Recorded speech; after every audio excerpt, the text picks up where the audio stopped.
Welcome to Salcedo Paranormal. It is Tuesday, February 15th, 2022. And tonight I'll be sharing some true ghost stories from the web. Thank you all for being here, as always. Whether you're listening to the live stream on Discord, or the podcast feed, or the YouTube videos, which I normally post no later than a day after the stream that I do it the night before. So, as always, to find all the episodes and links, whether it's to my social media or ways to donate or ways to contact me, you can find all of that on the podcast page, which is salcedoparanormal.podbean.com. And always looking forward to hear from you all, whether it's you have topic suggestions or comments or questions on episodes, or you want to share stories of experiences of your own or others that you trust. You can find all the information on how to do that there.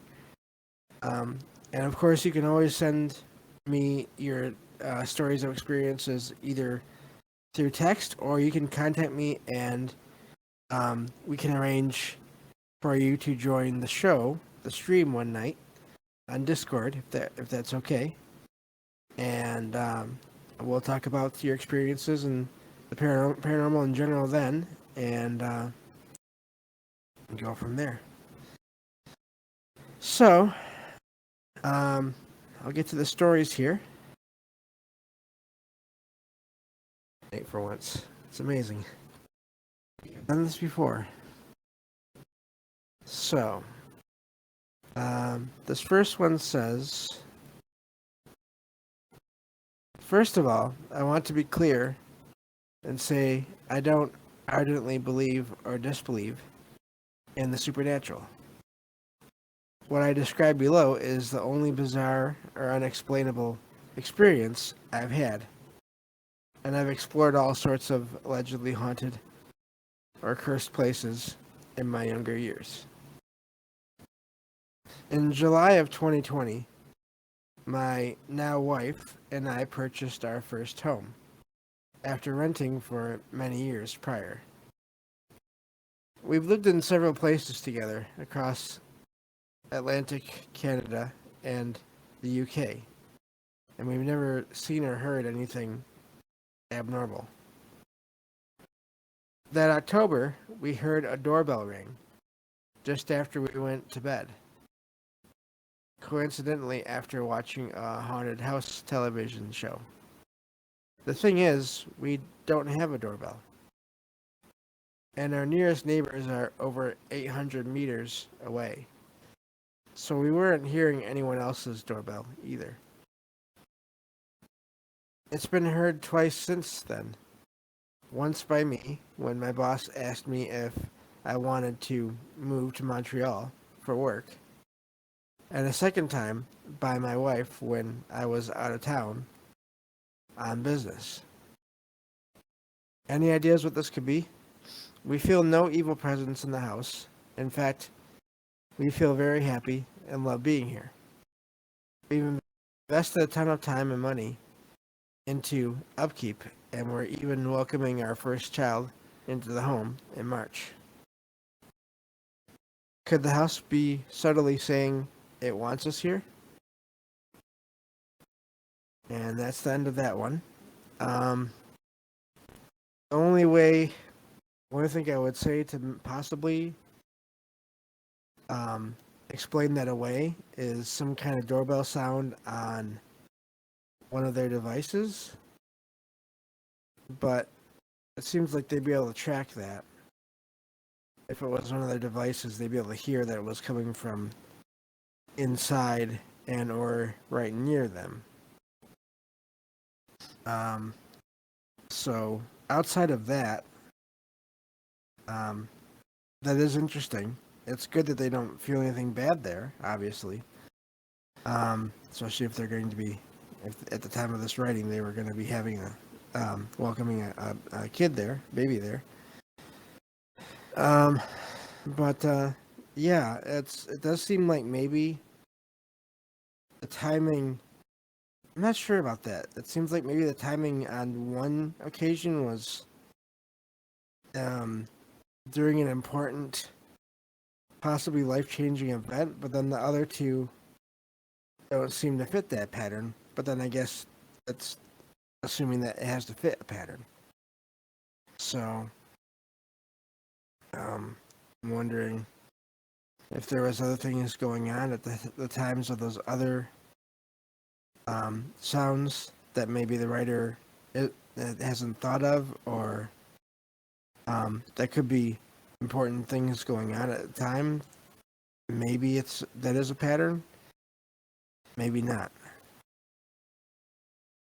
But that's interesting that that's the only thing that happened there, and it seems like it wasn't just one person; it was both the husband and the wife. I believe it was, or at least the writer and the wife, I should say. And so, yeah, very interesting. Neat little story where nothing serious happens, nothing bad happens. It's just unexplained doorbell sounds. So, also, it's kind of funny. I found these stories beginning of last week for a show in case I had to use them, and I didn't have to, so I've had them since last week, and I might be surprised along with you all tonight here and there because I don't remember these stories very well now, but I know I went through and edited them. I always do that for spelling and grammar just to make it easier to read. And so that's been done, but like I said, I don't remember them detail for detail now. I wonder if that's something I should do more often. That might be that might make things more interesting. I guess we'll see. So this next story says it happened about 6 or 7 years ago. I was with my uncle. We went out to the market to get some stuff. It was around midnight. Markets are usually open that late in small cities in India. After getting the things, we got in the car to go back home.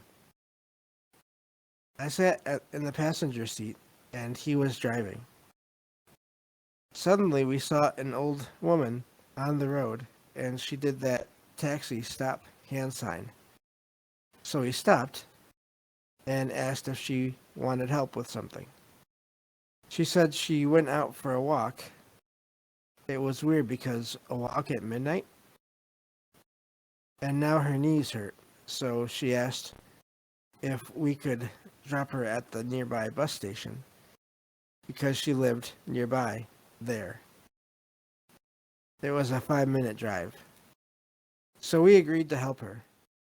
She sat in the back of the car, and we talked to her for a little on the way. We reached the bus station, and my uncle said, "Okay, here's your drop point." And we heard nothing. So we both looked back, and to our surprise, there was no one in the back of the car. We both looked at each other, scared, and just drove back home as fast as we could. We never talked about it again. And as I was reading that, let me see. It's a good question, APOC. I don't think. Let me see here. Let me check on that real quick, because that would be interesting. I don't think it said. Suddenly we saw an old woman on the road. No, doesn't say. Doesn't say that she was wearing white. But that wouldn't surprise me if she had been, because again, APOC obviously knows a lot of the stories here just as I do. That's a really common appearance for both women in white, just in general, and also vanishing hitchhikers. A lot of times it's women or young, or maybe late teenagers in white clothes and they ask for a ride, and they get in, and then they vanish on the way. So it's not even like the people in the car could have, maybe she could have slipped away from the people because the vehicle is moving as she disappears. And I don't know for sure, but I feel like even if you stop a vehicle, you're going to hear if, or even feel if someone opens a door and gets out of it when you're stopped at a light or whatever. So I was reading that, and it was really kind of, you read a lot of stories when you start reading a story and you're kind of thinking, I think I know where this is heading. Because that's what happened to me when I read that story the first time. So, but anyway, let me find the next story here and get some water as well. And we'll go from there.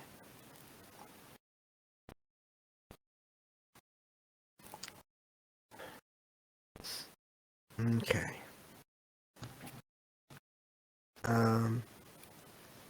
So this one says, 3 days ago, I found out that my ex-girlfriend died in August of 2021 from leukemia. She was only 32. I knew her for 21 years. Even if we hadn't spoken for 10 years, it hit me really hard. The last time I saw her in the streets with her 3-year-old daughter was in March of 2021. I don't know if she ever told her husband about our 3-month relationship back in 2011, 2012, so I didn't talk to her since I didn't want to influence her life in any negative way,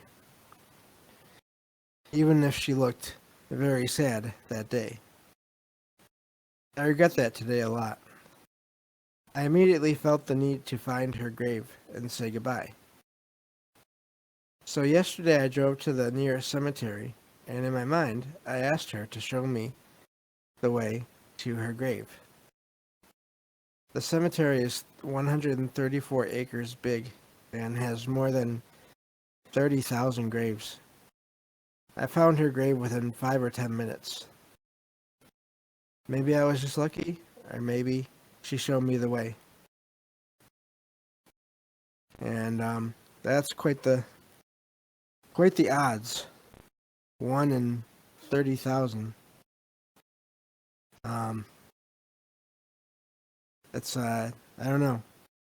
I guess you all could probably figure out where I lean, but yeah, very interesting either way. So some of these stories are kind of short today, so it may not be a super long episode, but sometimes the short ones are just as interesting as the longer ones, and I think in many cases. So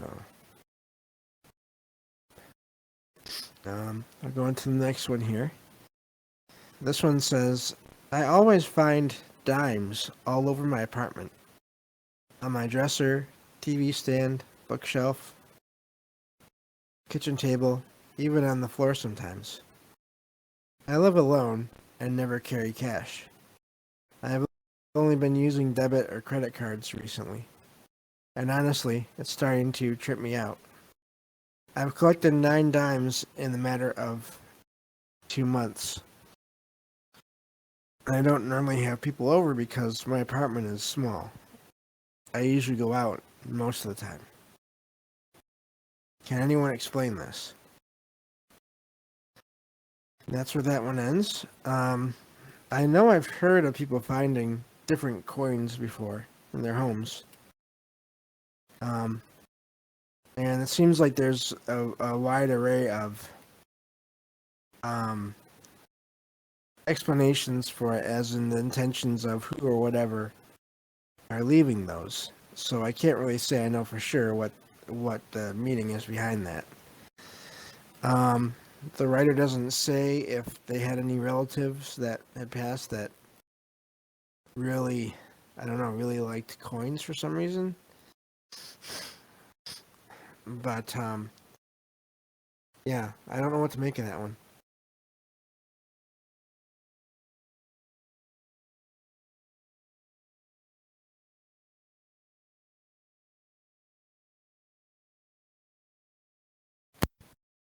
But anyway,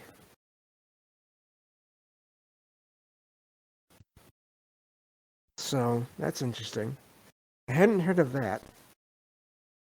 Hello, Vicky in chat. Thank you for being here. Um, and Vicky mentions that the jinn likes shiny things, and so that's interesting. They're another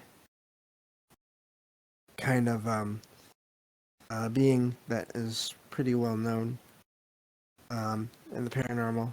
I might do a show on them at some point. Um, but yeah, it's interesting. Thank you all for being here in the chat. I see you all there. I appreciate it. But yeah, so I thought that was an interesting story, especially if nothing else was going on. Um, these stories where it's just one kind of event are always interesting to me because it just makes me wonder. I don't even know, maybe even more so than the stories where there's several different things happening. What the purpose is of this one kind of thing that keeps happening. So, but anyway, that's I'll go on to the next story here. This one says, this happened about 4 years ago. The day I found out my wife was going to have a baby girl, I was so excited. I called my grandma to tell her the exciting news. About 3 or maybe 4 hours later, I get a call from my little sister saying that my grandma had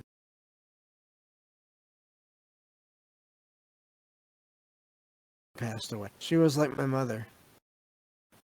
So fast forward, it's about to be my daughter's first birthday, and I spent all day getting supplies for the party. I finally get home, and my wife gives my daughter a bath while I unpack everything. I happen to buy this writing toy we all have probably had at one point. You know, that's the one with the little pen attached to it, and if you need to erase everything, you would slide the thing at the bottom until it's gone. I open the toy for my daughter to play with when she gets out of the bath. I got distracted and started playing on my phone. And it was just me alone in the room.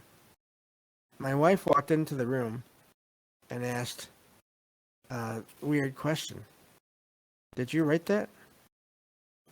Keeping in mind, I've been on my phone most of the time.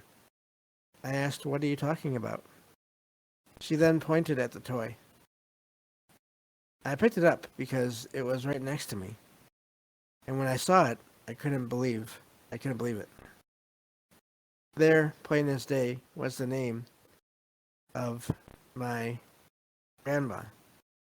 It was written in cursive handwriting. I started to feel like I was going insane because there was no way that name should have been there. I can't even write cursive. And it says, that's my grandma's name who just passed about a year ago at the time. To this day, I don't know how to explain it. It's just one of many wild experiences I've had in this lifetime. Just real quick, I did get rid of the name. But, yeah, very interesting. I'm wondering now how that was accomplished. With so many of these stories, I wonder how it was done. If the writer would have looked over and would they have seen the pen floating in the air, or was it done somehow? I don't even know, within the device. And I'll just say the name was it started with a V. And and there's not. I don't know. It seems like there's not a ton of names. It was also kind of an older fashioned name, and so it's just really interesting. It wasn't like a simple, maybe 2 or 3 or 4 letter word, or name. I mean, so um, close, but I won't go any further than that. But yeah, so really interesting. I may put it in the chat after. I just want to be very careful with these stories. Um, um, but I'm just reading chat here, just in case anyone's listening after. But yeah, so yes, there we go. That's the one. Um, anyway, so yeah, very interesting. It's amazing. I just really wonder how that happened. Um, because I know there's, I don't know. I don't really know how those things work so well, but still, it seems like there might be a way, possibly to maybe you put the name inside the device. Maybe I don't know, but still very interesting because the writer was right there. No one else in the room that he knew of, obviously. So, but yeah. So, excuse me. Yeah, very interesting story. Okay, I'll go on to this next one here. This one says, I live in an apartment that was built in 2016, and I've seen this man in a Navy uniform in my dreams. He would walk in and out of my room like if he were rewinding and fast forwarding something on a TV. Sometimes when I wake up, I see him at the foot of my bed. Also, if I sleep in my daughter's room, he's at the foot of her bed. But he doesn't scare me. In some way, I feel he's watching over us because we live alone. Is there any way what I could that I could look up what this land used to be? There was a wooded area before they built the apartments, and also directly next door, there is a high school that has been there since 1903. And that's where that one ends. I mean, there's always ways to do research, but excuse me, it's a matter of finding the place, the local place, historical society or town hall, I guess. But yeah, it's interesting that the writer saw this figure in dreams and out of dreams. Um, I wonder how that that works there. I mean, it seems like it might rule out maybe them imagining it if they're seeing this figure while they're awake and they're asleep. Maybe I don't know, but and seeing them in different places in the apartment. So um, yeah, interesting little short story. It's a good that the writer doesn't feel threatened. So there's at least there's that much. Um, so yeah, interesting little story there, and it seems like um, people do see spirits in their dreams, and most of the time when you hear that, it's a lot of times it's family that have passed on, but just this kind of just shows that that's not always the case. Which of course can then make it harder to tell if it's just a dream or not. I think in some cases, but having had dreams before that are not regular dreams, I would just always say, go with what it feels like to you. At least I always lean more towards that. Always keep in mind that we can always be wrong, but um, still, if it feels like more than a dream, then it may just be. So, but anyway, yeah, this is going to be a shorter episode today, everyone. But there's 8 stories here, so it just happened to be shorter, I guess. But all right, so This one says, there it is. I think every hotel has ghosts. I used to always be afraid and uneasy in hotels because of this, but as I've gotten older, I've learned to ignore my fears of strange and different hotel rooms to get a decent night's sleep. That being said, this happened in a hotel I went to regularly on vacation. I had gotten accustomed to it, and I never had any paranormal experience or even a funny feeling anywhere in the hotel. This happened on a vacation I took with my mom, my best friend, and her mom down to an island in Florida. We checked into our regular hotel, as there were only two on the island at the time, and got settled into our room before heading to the beach. We spent all day at the beach and ate a good dinner before we headed back to our room. The room was large with two queen beds and a dresser in the front half and the bathroom in the back half, with a small kitchenette and a table in between. There was a small coffee maker with a detachable coffee pot on the table. We were all sitting on the beds talking about, ironically, how creepy some hotels were and how this one didn't seem as bad. Out of nowhere, the coffee pot on the table flings out of the coffee maker and slams against the wall across from the beds. We were all stunned. I got up, grabbed the coffee pot, and put it back in the coffee maker. I turned around, and we proceeded to talk about how bizarre that was. During the remainder of our vacation, and any time I have stayed there since, nothing strange has ever happened. So, and that's a kind of a yes. Hello, Derek. Nice talker. And Derek, you hit it right where I was. You hit the nail right in the head there where I was thinking too.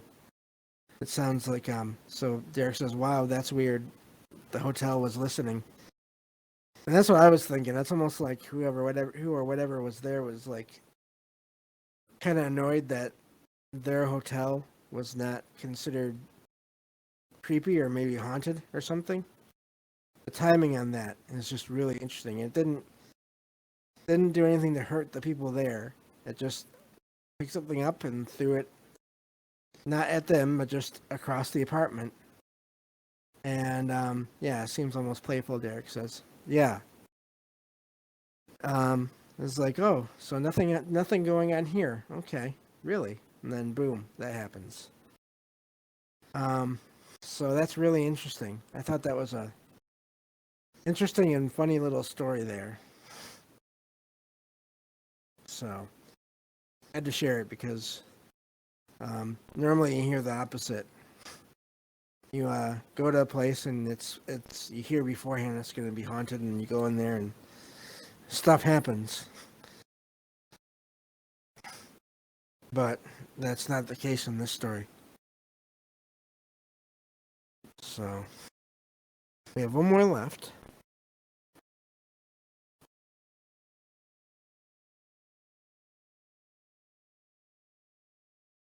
I'll be done with this episode and go from there.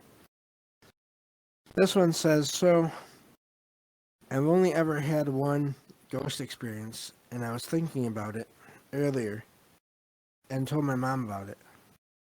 So when I was a little kid, my family lived in a larger house that had a game room above the garage. It had a couch, TV, and our board games and other stuff like that. On weekends, if my grades were good, I could sleep on the couch in the game room. One night, when I was about 7, I had a dream about an older man telling me to look in the cushions of the couch. So I woke up and searched in the couch, and I found a photo of the man in my dream. It was my great grandfather who had died just before I was born. So that's my ghost experience, but it gets stranger from there. I told my mom about this earlier today, and she told me that he had died in that room, and it was his old couch that I was sleeping on. I know it's not much, but it was a cool experience. Mind you, I had never seen photos of my great grandfather when I was little, because my great grandmother had a very hard time with it and didn't mention him much. She also took down photos because it was hard for the first few years. So that's where that one ends, and that is just those kind of stories where you have a dream, and then you have confirmation that the person that you saw in this dream, and even a picture of this person that you saw in a dream, that was actually a relative, and that you were actually sitting in like their room on their couch, and you didn't even know it.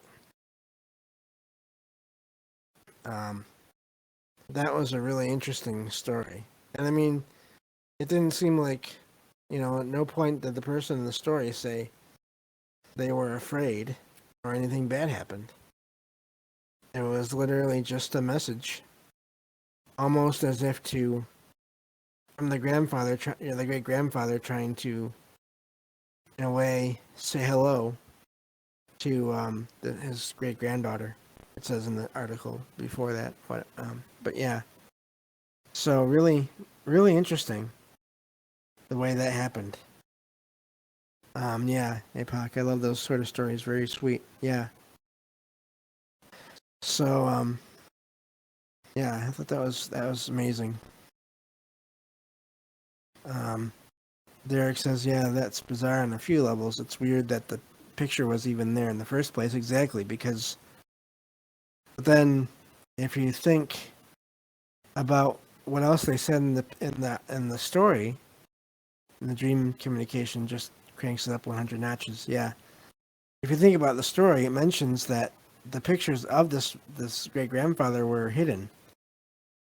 But I'm guessing that they weren't hidden in the couch. um by the great grandmother.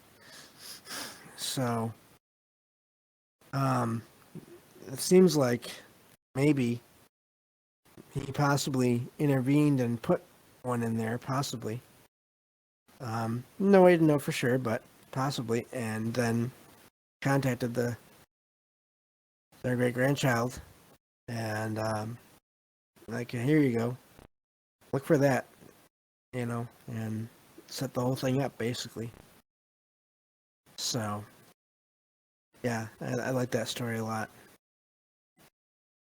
But so, but that's gonna do it for tonight. Um, and tomorrow night I'll be having. Speaking of Derek, the Night Stalker, I'll be having him on tomorrow night again.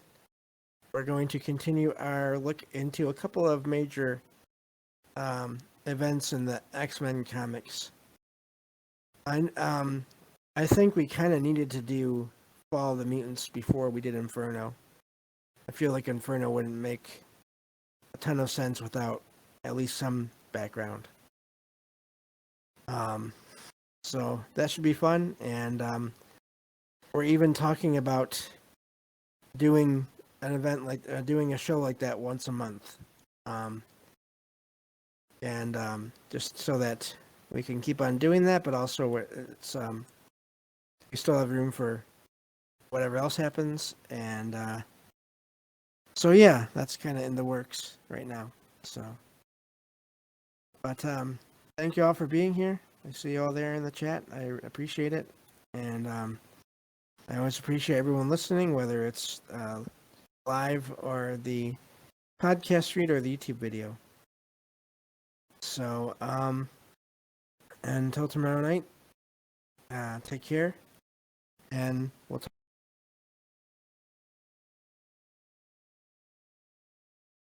talk to you all